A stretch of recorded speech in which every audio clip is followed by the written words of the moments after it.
કેટલાક દિવસોથી સૌરાષ્ટ્ર પંથકમાં ભૂકંપના આંચકા વધ્યા છે। રાજકોટ નજીક નવી ફોલ્ટ લાઇન સક્રિય થતા ભૂકંપના આંચકા વધ્યા। રવિવારથી મંગળવાર સુધી આશરે 12 જેટલા આફ્ટર શોક્સ અનુભવાયા હતા, જેથી લોકોમાં ભયનો માહોલ જોવા મળ્યો। જાણકારોના જણાવ્યા પ્રમાણે સૌરાષ્ટ્રના તલાલા, જામનગર, પોરબંદર અને ભાવનગર વિસ્તારમાં ભારે વરસાદ, ભૂકંપના આંચકા અનુભવાયા છે। વરસાદના કારણે વધુ ફોલ્ટ સર્જાયો હોવાનું તારણ છે। છેલ્લા 10 વર્ષમાં ચોમાસા બાદ આ વિસ્તારમાં ભૂકંપના આંચકા અનુભવાતા હોવાનું તારણ સામે આવ્યું। 15 જેટલા ભૂકંપના આંચકા અનુભવાયા છે। જો કે આ સમગ્ર મામલે આપણી સાથે વાત કરવા માટે ઉપસ્થિત છે seismology director of general doctor Sumer Chopra जी।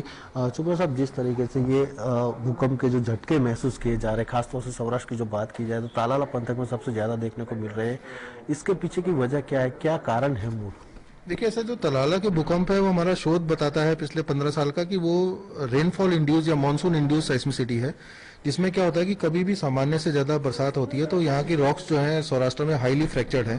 उससे क्या होता है कि पानी जो है वो नीचे पर्कुलेट होता है, वो पानी नीचे पर्कुलेट होता है तो उससे दबाव बनता है रॉक्स में, और वो रॉक्स जो है वो ऑलरेडी दबाव में है पहले से ही।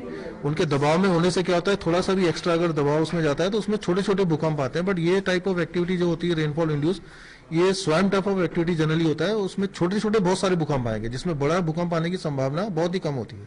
चोपड़ा साहब, खासतौर से सौराष्ट्र में सबसे ज्यादा आफ्टर शॉक देखने को मिल रहे हैं। पिछले 6 महीने का रिकॉर्ड देखिए या 1 साल का रिकॉर्ड देखिए, खासतौर से कच्छ, जामनगर, भावनगर और ये तालाला जो पंथक है वहां पे सबसे ज्यादा देखने को मिल रहा है। इसके पीछे की वजह क्या है?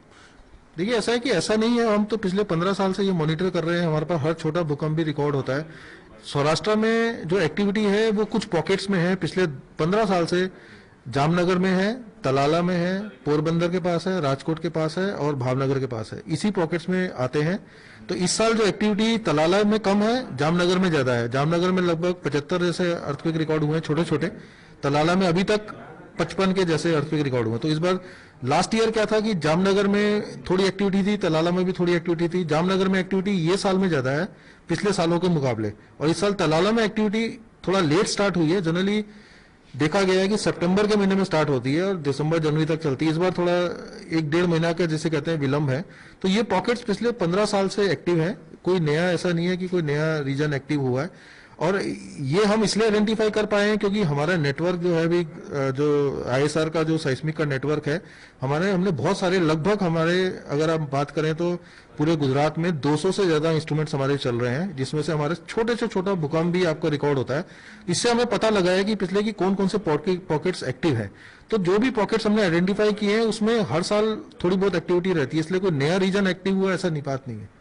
अभी गुजरात की जो बात करें तो गुजरात में भी कुल कितने जोन में बटा हुआ है कि जिस तरीके से भूकंप के झटके जो महसूस किए जाते हैं, दक्षिण गुजरात हो, उत्तर गुजरात हो, सौराष्ट्र कच्छ हो या फिर पूर्व गुजरात हो, ये सब जगह पे छोटे छोटे आफ्टर शॉक देखने को मिलते हैं। तो गुजरात किस तरीके से बटा हुआ है ये भूकंप के क्षेत्र में? देखिए, ऐसा है कि एक ब्यूरो ऑफ इंडियन स्टैंडर्ड ने एक सेस्मिक जोनिक मैप बनाया है भारत का, जिसमें भारत को 4 जोन में डिवाइड किया है। जोन 2 जो है जहां पर सबसे कम भूकंप आते हैं, और जोन 5 जो है जिसमें सबसे ज्यादा भूकंप आते हैं। बट गुजरात एक अकेला राज्य है पूरे भारत में जहां पर सारे जोन्स हैं।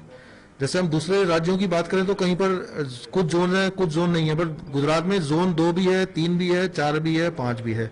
अगर हम कच्छ की बात करें तो कच्छ का पूरा विस्तार जो है वो जोन 5 में आता है। जोन 5 में जो मैक्सिमम तीव्रता है वो 8 तक के भूकंप आ सकते हैं।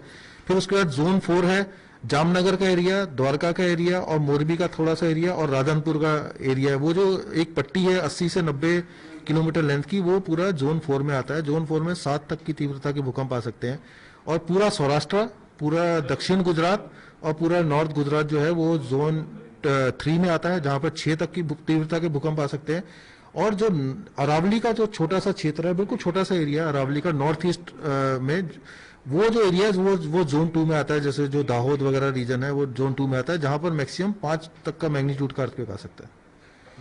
थैंक यू सर, बात करने के लिए ज्येष्ठ तो आता સિસ્મોલોજી વિભાગના જે ડાયરેક્ટર ઓફ જનરલ જેઓનું સ્પષ્ટપણે કહેવું છે કે જે રીતે સૌરાષ્ટ્રમાં ભૂકંપના આંચકા જે છેલ્લા 48 કલાકમાં 15 જોવા મળી રહ્યા છે તેની પાછળનું મુખ્ય કારણ છે કે જે રીતે સૌરાષ્ટ્રમાં સામાન્ય કરતાં વધુ વરસાદ થવાના કારણે જે છે તે વરસાદ જોવા મળવાના પગલે જે છે તે આ ભૂકંપના આંચકા જે છે તે અહેસાસ થઈ રહ્યા છે। કેમેરામેન મનીષ પુરોહિત સાથે મલ્હાર વોરા, GSTV, ગાંધીનગર।